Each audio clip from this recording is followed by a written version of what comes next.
Evet, sevgili izleyiciler, Neler Oluyor programından herkese merhabalar. Türkiye'nin son dönemlerinde çok önemli olayları var. Özellikle Suriye olayı, Rus uçağının düşürülmesi hadisesi vardı. Daha sonra Rus pilotların öldürülmesi olayı olmuştu. 15 Temmuz'a giden süreçte çok önemli hadiselerin gerçekleştiği bir coğrafyaya dönüşmüştü Suriye. Daha sonra da 15 Temmuz olayından sonra da özellikle FETÖ borsası olarak basına yansıyan bazı olaylar olmuştu. O olayların tamamının içerisinde baş aktörlerden biriyle birlikteyiz. Kendisi Türkiye tarafından organize suç örgütü olarak, örgüt lideri olarak aranıyordu.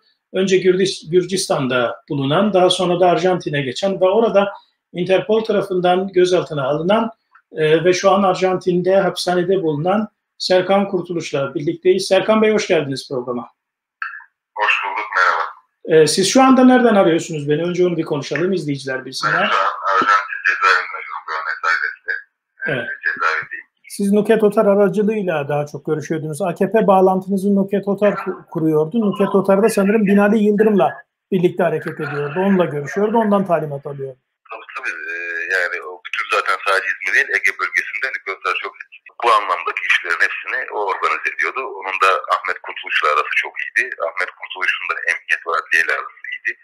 Yani ilişki çok iyi gidiyordu. Siz Suriye'ye gittikten sonra orada nelerle karşılaştınız? Orada AKP hükümetinin, Erdoğan yönetiminin bulaştığı bazı işlere şahit olduğunuz iddia edilmişti. Basında da bu ağızdan bazı şeyler ifade ediliyordu.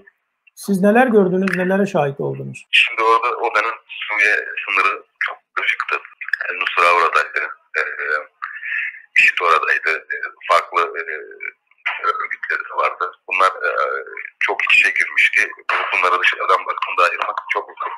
Yani Türkiye zaten o dönem yani AK Parti El-Nusra'yı terör örgütü olarak tanımlamıyordu. O dönemde bunlara yardım yapılıyordu. Tabii bu yardımların önce daha çok insani yardımlar, yani yiyecek, giyecek işte tarzı işte tıbbi malzeme olarak olduğunu düşünüyorduk.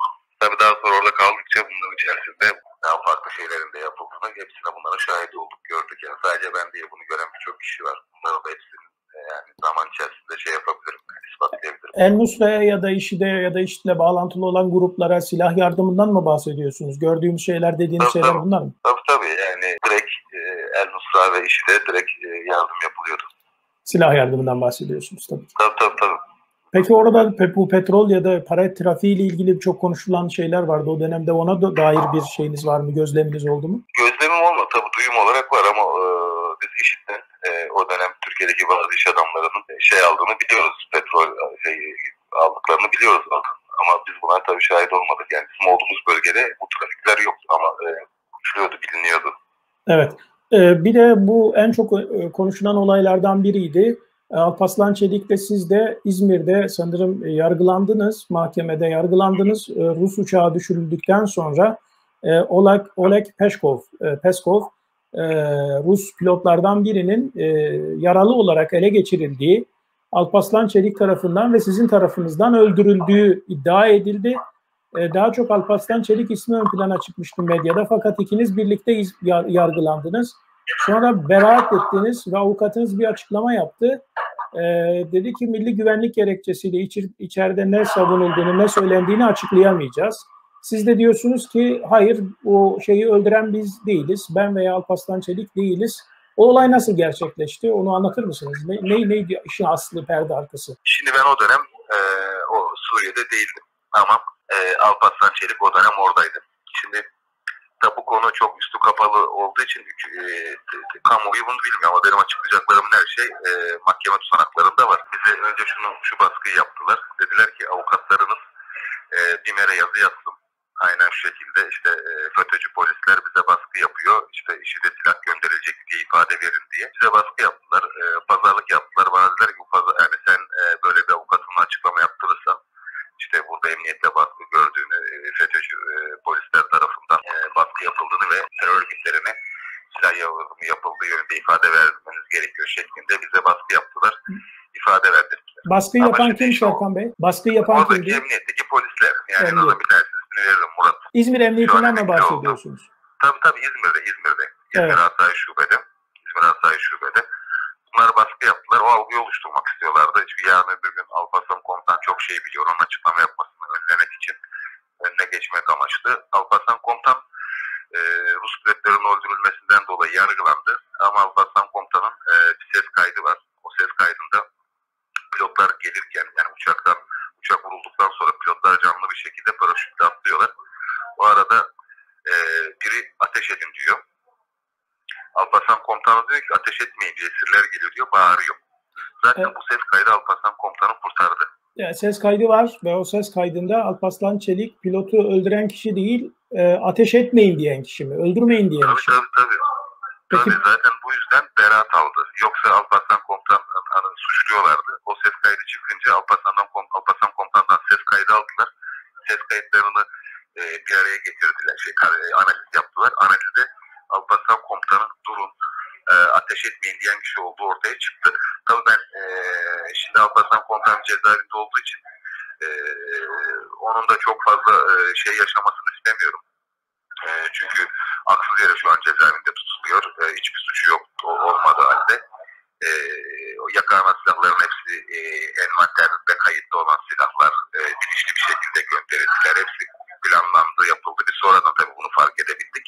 Ama Alparslan Komutan orada tamamen suçsuz. Zaten o ses kaydından sonra Alparslan Komutan beraat etti.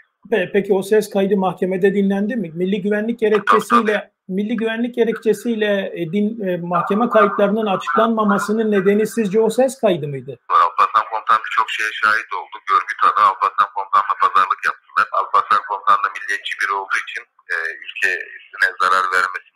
Yani aslında bu ülkeyle alakalı bir şey değil, Türkiye ile alakalı bir şey değil. Tamamen AK Parti siyaseti, AK Parti'nin Suriye siyaseti, yani devletle alakalı bir şey değil. AK Parti kendi siyasetiyle alakalı bir şey. Tabii o biraz daha farklı düşündüğü için bu konuları açıklamadı ama mutlaka cezaevinden çıktıktan sonra illaki gerçekler ortaya çıkacak. Yani o da açıklama yapacaktır. İnanıyorum. Peki Rus pilotunu öldüren kim Alparslan Çelik değilse eğer? Ve neden üstü örtülüyor? Neden Alparslan Çelik'e atıldı bu suç? Şimdi o anlık bir olaydı ama orada sürekli AK Parti'nin kontrolündeki gruplar var ve sürekli irtibat halinde. İşte onlar da bazı gruplarla irtibat halinde, MİT'le, istihbaratla bağlantı halindeler. Mesela orada özellikle onların öldürülmesi istendi ama daha sonra sanki El Nusra cesetlere aldı. Rusya'dan işte takas yapmak isteyecek, karşılığında bir şey isteyecek şeklinde yansıtılıp ondan sonra Türkiye'ye devreye girip işte cesetleri El Nusra'nın elinden alıp kurtarmış, ondan sonra Rusya'ya teslim etmiş bir şey verildi. Yani bir imaj çizildi. Aslında hiç öyle bir şey yoktu. Sanki Nusra tarafından öldürüldüler, Nusra tarafından cesetleri Nusra'nın elindeymiş gibi anlatıldı ve Rusya'ya sanki iyilik yapılmış gibi pilotun cesedi verildi. Oysa bunu öldüren bizzat işte Erdoğan yönetiminin emriyle ya da MİT'in emriyle oradaki insanlardı ya da MİT'ti. Elindeydi zaten cesetler. Öldürenler zaten iade edenler miydi cesedi? Bu mu? Tabii. Kesinlikle öyle. Cesetler oradaydı ama cesetleri sanki daha sonra AK Parti hükümeti devreye girmiş ve kurtarmış gibi yaptılar ama kesinlikle öyle değildi. Ceset zaten öldürenlerin elindeydi. Öldürenlerin de MİT'le ve istihbaratla ilişkisi vardı o dönem. Cesetler zaten oradaydı ve öldürenler zaten ellerinde tutanlar da MİT'le ve istihbaratla ilişkili kişilerdi ve öldürülme emri mi verilmişti? Tabii tamamen onların talimatıyla hareket ediyorlardı. Ayrıyeten bu mahkemede Alparslan Çelik'in yargılandığı mahkemede aynı avukata sahipsiniz. Siz de yargılanıyorsunuz orada. Orada milli güvenlik gerekçesiyle saklanan başka şeyler var mıydı? Bu ses kaydının haricinde ve Alparslan Çelik'in değil de MİT'in, istihbaratın pilotları öldürdüğünün haricinde herhangi bir şey var mıydı, bir durum o mahkemede? Var. Aslında çok önemli şeyler var ama şu an Alparslan Komutan cezaevinde olduğu için benim için de değerli bir insan. Onun can güvenliği tehlikesi olabilir diye ben bu konuda bu kadar anlatmak istiyorum ama o çünkü birebir şahidi olan o. Ben ondan duydum, dinledim. Çok yakın dostuz. İlişkimiz çok, yani dostluk düzeyinde, arkadaşlıktan çok öte. Şimdi bazı şeyleri açıklayıp onu zor durumda bırakmak istemiyorum. Baskı yapılabilir. Yarın bir gün belki elinde belki değil bazı şeyler var. Onları illaki çıkaracak, illaki bazı belgeleri, bilgileri, bazı video görüntülerini çıkaracak. O zaman şu an bazı şeyleri açıklayıp onu ilerisi için veya şu an bu cezaevinde zor duruma sokmak istemedim. Peki, anlıyorum. Peki size orada İzmir Emniyeti'nin size FETÖ'cü polisler IŞİD'e destek veriyor diye bize baskı yaptılar, böyle açıklama yapın denilmesinin nedeni ne? Siz o olayı nasıl Nedeni okuyorsunuz? şuydu. Çünkü bunlar şunu biliyorlardı. Yani bir gün bunlar açıklanabilir. Bunlar açıklanabileceğini, çünkü bunların hepsini gördük, şahit olduk. Ankara talimat verdi. Dedi ki bunları şimdiden bunun önünü keselim. Yarın öbür gün böyle. Yani bunu sadece ilerisi için bir şey olarak yaptılar. Bir önlem olarak yaptılar. Yani ileride anlatmayalım işte şöyle oldu böyle oldu diye anlatmayıp tamamen yani işi FETÖ'cü, bak FETÖ'cü polisler işte böyle baskı yapıyorlar şeklinde bir şey yaptılar. Yani Anlatabildim mi tam bilmiyorum da. Peki gelelim şeye, sizin bu AKP ile özellikle Nükhet Hotar üzerinden ilişkiniz devam ederken bir olay daha yaşanıyor. 2011 yılında Rahip Branson'a bir suikast teşebbüsüne benzer bir hadise yaşanıyor.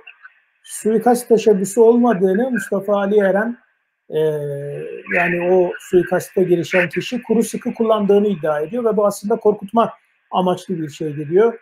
Sizin de bir beyanınız, bir iddianız var. Hem onu sizden dinleyelim hem de bu olayın asıl iç yüzünü öğrenmek istiyorum. Sizin iddianıza göre AKP ya da Nükhet Hotar üzerinden ya da başkaları üzerinden Rahip Branson'ın öldürülmesini, suikastini sizden istemişler. Böyle bir emirleri ya da böyle bir istekleri olmuş. Böyle bir gerçeklik var mı? Olayın aslı nedir? Şimdi Andre Brunson olayı şu şekilde gelişti. İlk önce bunlar Mustafa Eren'i seçiyorlar. Saf bir çocuk. Bu suikast yapması yönünde yönlendiriyorlar ve suikasttan sonra da El-Kaide hesap soracak diye slogan atmasını istiyorlar.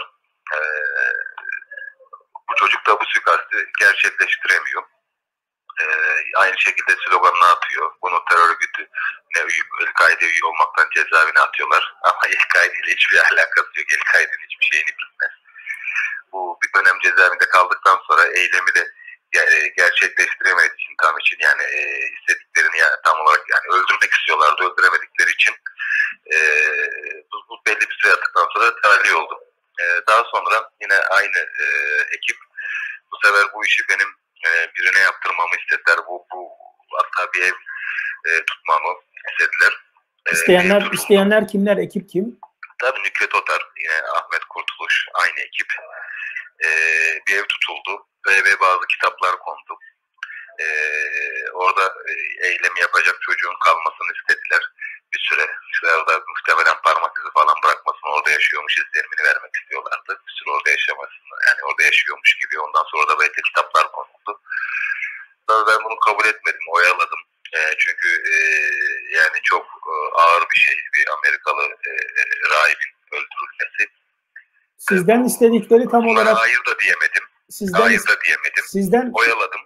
Şöyle söyleyeyim o zaman. Sizden istedikleri tam olarak Andre Branson'un öldürülmesi için birini bulmanız mıydı? Sizinle çalışan, sizinle birlikte birinin bunu yapması mıydı?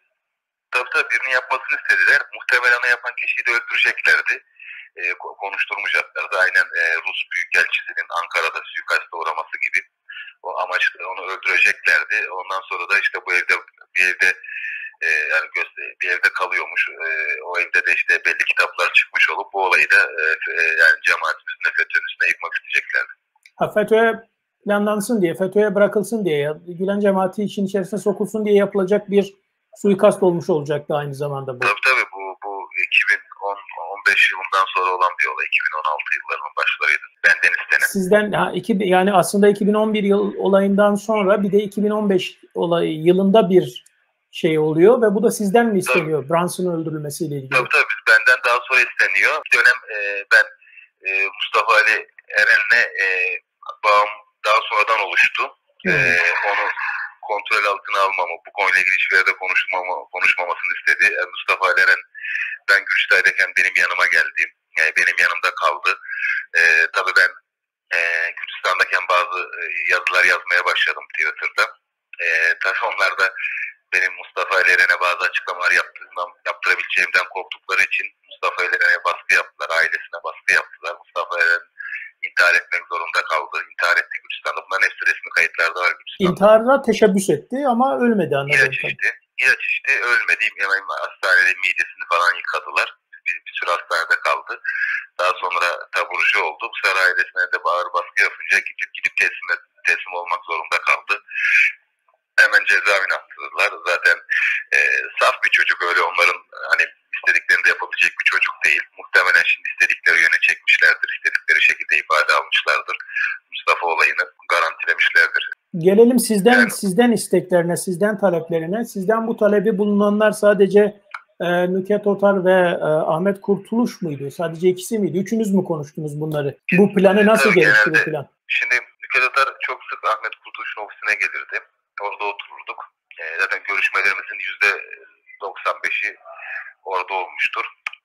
3-5 kere dışarıda görüşmemiz icap etti. Onun haricinde hepsini Ahmet Kurtuluş'un ofisinde görüşüyorduk. Burada bu 17 Temmuz olayından sonra AK Parti özellikle İzmir'de bir takım şeyler, sansasyon getirecek eylemler yapıp bunu cemaatin üstüne, FETÖ'nün üstüne bırakmak istiyorlardı. Özellikle Amerika'nın şeyle arasını bozmak istiyorlardı. Bunu planlıyorlardı. Bununla ilgili nasıl olur, nasıl eder konuşuluyordu. Amaçları yani bu olayı cemaatin üstüne atıp yani Amerika'nın terör örgütü olarak görmesini istiyorlardı. Yani hiç kimse iade olmuyor. Amerika'da yaşıyorlar, başka ülkelerde yaşanıyor. Böyle bir kamuoyuna, dünya kamuoyuna, özellikle Amerika'ya bu şekilde bir şey vermek istiyorlardı. Yani olayı aynı bu muhtemelen olayı gibi olacaktı. Yani onu öldüreceklerdi. Yani yapan kişiyi, Ankara'daki Rus büyükelçisi öldüren kişiyi nasıl öldürdüler? Muhtemelen kişiyi de bana öldüreceklerini söylemiyorlardı. Yani benim çünkü çok gönüllü olmadığımı bildikleri için bana çok değişik vaatlerde bulunuyorlardı. Yani maddi anlamda şöyle böyle. Yani çok büyük vaatlerde bulunuyordu. Sana bir şey olmayacak, sen seni çok farklı yere götüreceğiz Türkiye'de. Maddi manevi çok farklı imkanların olacak. Çok farklı ben oyaladım, yani hayır demedim çünkü tepki çekmek istemiyordum, çünkü artık çok iç içe girmiştik, çok şey biliyordum, yani benden rahatsız olmalarını istememiştim, oyaladım. Bir çocuk var, o yapabilir, tam sizin istediğiniz profilde, onu getirtiyorum başka bir şehirde falan deyip böyle oyaladım. Tabii bunların baskısı arttıktan sonra ben de ülke dışına çıkmayı planlamaya başladım. Ondan sonra zaten bu FETÖ borsası olayı falan da gerçekleşince daha sonra ben çıkmak zorunda kaldım ve çıktım. Özetle şunu diyorsunuz, 15 Temmuz'dan sonra özellikle uluslararası arenada Gülen cemaatini, Gülencileri terör örgütü olarak Amerika'nın kabul etmesi adına İzmir'de sansasyonel bir olay yapmak istediler. Bunun içinde Rahip Branson'un öldürülmesi, suikasti söz konusuydu. Bunu da sizinle konuştular, beraber planladılar sizin yanınızda. Fakat siz bu planın içinde yer almak istemediniz. Onları oyaladınız. Diyorsunuz. Durum bu ve bunun karşılığında da size maddi ve manevi birçok şey teklif ettiler. Bu mu? Evet. Bunu mu söylüyorsun? Tabii bu çok detaylı yaptılar. Yani kitaplar getirildi. Orada bir süre yaşamasını istediler. Orada yani parmak izi kalması, kitapları, hani çok detaylı böyle. Ben bunları şimdi burada süre olduğu için tam detayına giremiyorum ama çok detaylı. Yani o çok detaylı bir şekilde bu işi organize ettiler. Çok da inanıyorlardı bu işin onların için çok iyi olacağına. Tabii ben girmek istemedim. Yani bu işin yarın öbür gün 50 farklı yerlere gidebileceğini düşündüm. Yani bir Amerikalı rahibi öldürmenin ülkenin menfaatine olacağını inanmadım. Bu sadece olsa AK Parti'nin menfaatine olur diye düşündüm. Girmek istemedim böyle bir şeye. Bu yüzden de onlara da direkt hayır demedim ama oyaladım. Bu görüşme Ahmet Kurtuluş o zaman İzmir İl Başkanı mıydı? İl Başkan Yardımcısıydı. İl Başkan Yardımcısıydı. Peki. Ama il başkanından daha yetkiliydi. İl başkanından yetkiliydi çünkü Nükhet Otar'la arası çok iyiydi. Yani 24 saat beraberlerdi. Beraber külliyeye gidiyorlardı, Ankara'ya gidiyorlardı. Ahmet Kurtuluş Türkiye İzmir'deki bütün emniyet ve adliye atamalarında çok istediği kişi istediği yere atattırabiliyordu. Kendilerine yakın kişileri Nükhet Otar'a isimlerini veriyordu. Nükhet Otar da Ankara'dan atamalarını yapıyordu. Peki bu kadar büyük işler, kapasiteli işler Nükhet Otar'ı da aşacak diye hiç düşünmediniz mi? Ya da Nükhet Otar'ın görüştüğü, bağlantı kurduğu kişi kimdi AKP içerisinde ya da devlette? Genel Başkan Yardımcısıydı. AK Parti kurucularından Genel Başkan Yardımcısı, MYK İzmir Milletvekili. İzmir'de mesela bir iki olay olmuştu. O olayları hemen anında kapattılar. Kendiyle ilgili bir iki olay yaptırdı bir gazeteci olayı. Çok rahat davranıyorlardı. Çok rahatlardı. Çok rahat öldürme kararı alabiliyorlardı. Çok rahat Yani güçlüydüler, gerçekten güçlü. İstediği kişiyi istediği yere getirebiliyorlardı. Çok güçlüydüler yani, ben bunları gördüm, gözümle gördüm, yaşadım. Yani siyaseten yapamayacakları hiçbir şey yoktu. Emniyet ve işte istihbarat falan bu gücü destekler mi? Mahiyette onlarla birlikte mi çalışıyordu? Nasıl elde etmişlerdi bu gücü? Tabii beraberlerdi. Belli konumdaki mesela emniyetin önemli bölümlerindeki kişiler, emniyet müdürleri hepsi bunların istediği kişilerdi. Bunların tayin ettirdiği kişilerdi. Yani bunlarla çalışan, bunların dediklerini yapan kişilerdi. Bu olaylardan sonra şimdi FETÖ borsasına da geleceğim. Bu olaylardan sonra FETÖ borsası hadisesi de ortaya çıktı. İş adamlarının kaçırılıp onlardan para alması hadisesi ortaya çıktı. Cumhuriyet Başsavcısı Orkan Batu'nun adı geçti. Emniyet İstihbarat Dönemin müdürlerinden Kudret Dikmen'in adı geçiyordu. Bu işin başında böyle bir çete olarak tabir edilecekse Nükhet Otar'ın oradan da Binali Yıldırım'a kadar giden bir organizasyon şemasından bahsediliyor. Siz de bunun içerisindeydiniz. Bütün bunlar ortaya çıktıktan sonra Ahmet Kurtuluş'un aslında öldürüldüğü iddia edildi. Ahmet Kurtuluş gerçekten öldürüldü mü? Bu arada sizin soyadı benzerliğiniz var ama herhangi bir akrabalığınız yok zannedersem. Yok, tamamen benzerlik. Soyisim benzerliği, hiçbir akrabalık yok. Ahmet Kurtuluş'un öldürülüşüyle ilgili ne düşünüyorsunuz? Onu sizin öldürdüğünüz de iddia edildi, öldürttüğünüz. Ahmet Kurtuluş benim bildiğimden çok daha fazla şey biliyordu. Benim bir de o sürekli iç içeydi. Ahmet Kurtuluş tutuklandı bir dönem. Çünkü ben Ahmet Kurtuluş'la ilgili açıklamalar yapmaya başladım. Nükhet Otar'la ilgili açıklamalar yapmaya başladım ama dikkat ederseniz Nükhet Otar'a hiç kimse dokunmuyor. Nükhet Otar gazetecilere saldırtırıyor, bütün olayların içine giriyor ve bunların hepsini ben Twitter'da paylaştım ama kimse Nükhet Otar'a hala dokunamıyor. Sadece Nükhet Otar'ın genel başkan yardımcılığından aldılar, rektör yaptılar. Ondan sonra hani o işi hani ona kimse dokunmuyor, hala dokunmuyor. Onunla ilgili hiçbir şey yok. Çok rahat bir şekilde Anayasa Mahkemesi başkanlarıyla, Yargıtay başsavcılarıyla, işte İzmir başsavcısıyla gidip resimler çekiliyor, şeyi de paylaşıyor sayfasında. Şimdi Ahmet Kurtuluş tutuklandı, tutuklanması gerekiyordu çünkü ben çok önemli açıklamalar yaptım o dönem. Ahmet Kurtuluş tutuklanınca Ahmet Kurtuluş'tan Nükhet Otar'ı cezaevinden tehdit etti.